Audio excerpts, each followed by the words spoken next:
power is a little hard to talk about. If you want me to go there, I can. Yeah, so is there going to be any impact on my ability to train? Yeah. If I'm in a ketogenic diet, am I going to be impacted in terms of endurance or strength or power or anything like that? So we looked at this in military people. It's one of my favorite ones, where they are all insulin resistant. And we put them on a ketogenic diet, and so they're trying to meet their standards. And at a month of being in a ketogenic state, they've lost weight, but their power and time didn't do anything too sexy. Then you look at those same soldiers at a year, or I think it was 6 months was the next time they did another big check. And by golly, they've lost even more weight, and their power is about 20% more than their counterparts. When they get to 18 months of a ketogenic diet, their power is almost 50% more than what their counterparts were. So let me explain that. As you're looking at a muscle, it will choose which fuel it wants to use.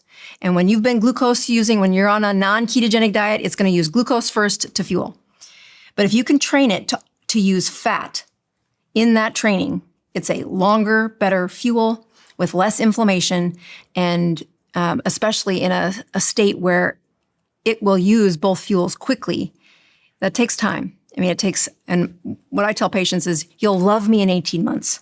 You'll think I'm pretty great at 6 months. But if you're trying to run a marathon and we're only 3 to 4 weeks out, you should not start a ketogenic diet. You're going to think it's the worst thing ever. It's meant to train muscles to use fat, and that takes time. And is there a link between some of these cognitive degeneration diseases like Alzheimer's, dementia, etc., and the ketogenic diet? Because I know that there's been some research that's underway and has been done to try and establish causality. Is there a link here? Yeah. It's one of the saddest places where if you look at what patients regret in life, they come into the clinic and they're already starting to say, I was driving the other day and I got lost.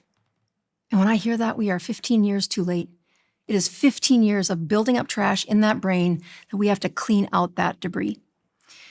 And I had the privilege of an amazing story that taught me I don't have the gift of, seeing into the future. Am I going to reverse these Alzheimer's before they show up? We don't have the research for it. But I have a lot of clinical experience saying, boy, they are so much better. I don't know if their memory is going to stay this good. We're only 3 years into a ketogenic diet, but it's way better than when it started. And then I had a Down syndrome patient at 40 years old in my practice. So her mother came to see me first. She said, I want to try this ketogenic diet. I've been helping my daughter who has Down syndrome. We've lost 100 pounds because the doctor said that she might do better if we lost some weight. And it's not an uncommon thing to see. They have advanced insulin resistance and advanced Alzheimer's earlier in life. So it's a great place to study Alzheimer's because they have a more rapid onset of it. So the woman comes, she's lost 100 pounds, and during that time, her mental cognition got worse. So now she's got 100 pounds down, but none of those brain things are better.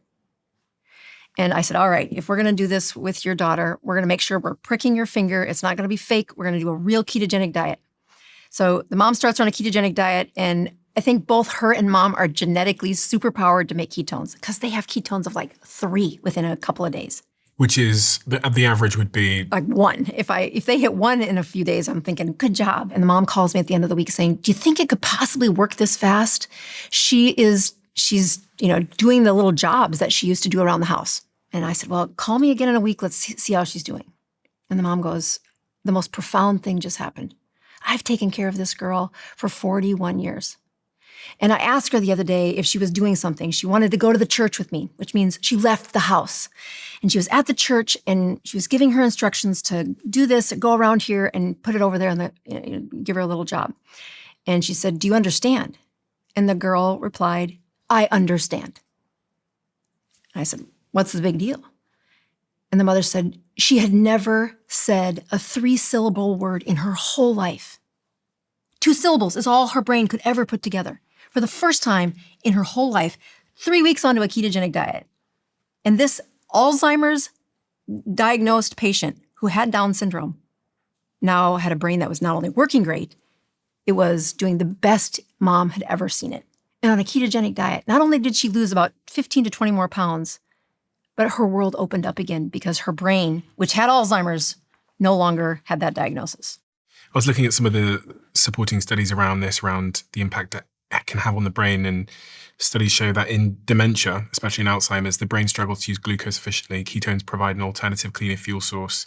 Ketogenic diets can boost mitochondrial function and energy availability in brain cells.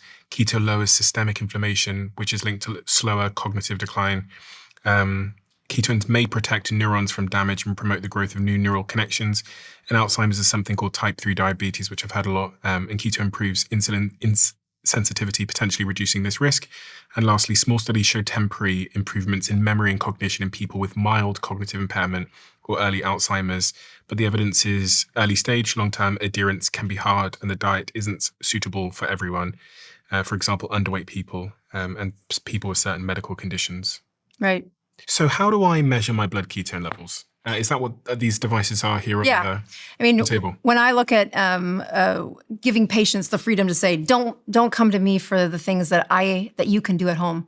First thing is be willing to check data. Okay. So blood, way better than any other way to measure this. We're going to be able to see, should we have a contest? Which one's better? Yeah. Okay. So you want to go first? Okay. So what I'm going to do here is I have a finger prick here, which is going to take some blood. It's going to prick my finger.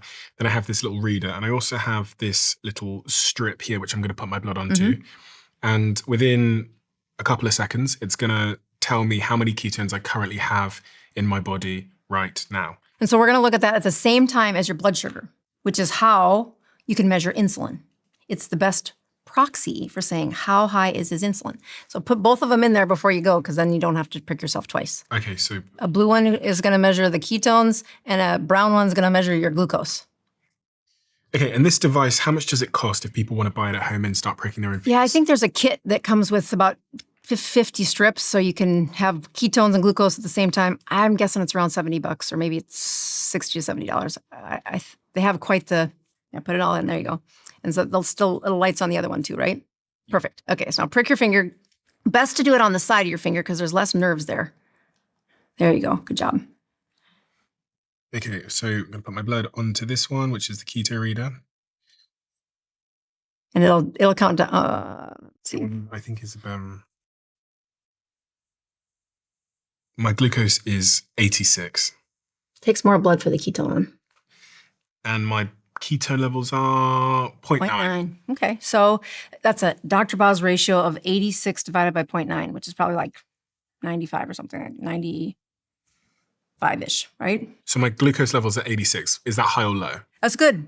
So I would say that's not low. It's just good.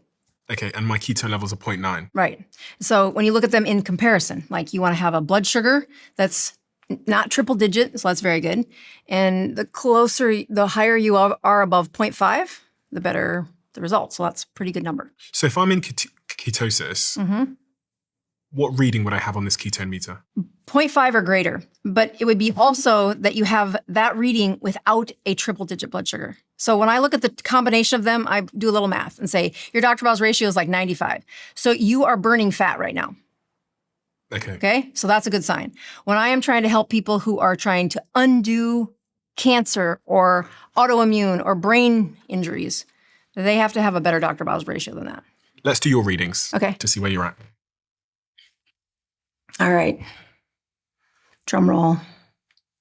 83 and 1.7. How are you at 1.7? What have you done? So I've learned that I would love to be 33 again and be able to eat that late at night. You said that, I'm like, oh, it's been a while since I've eaten that late at night. It's probably the hardest thing to teach my patients too, is like, you don't appreciate how much insulin you make that late at night.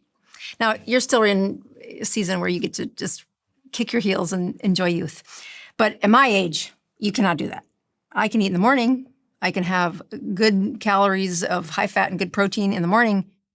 And I've learned to stop eating somewhere around 3 o'clock in the afternoon. In fact, I know. 3 o'clock in the afternoon, you stop eating? That's usually the case. You know, what's really hard though is how much of your life is social. Like you said, oh, there was this dinner party last night and I had pasta. And you're like, yep, that would be something I have to teach my patients, you have to say no to that. You cannot be eating at 10 o'clock at night if you want your insulin to not do that debris thing.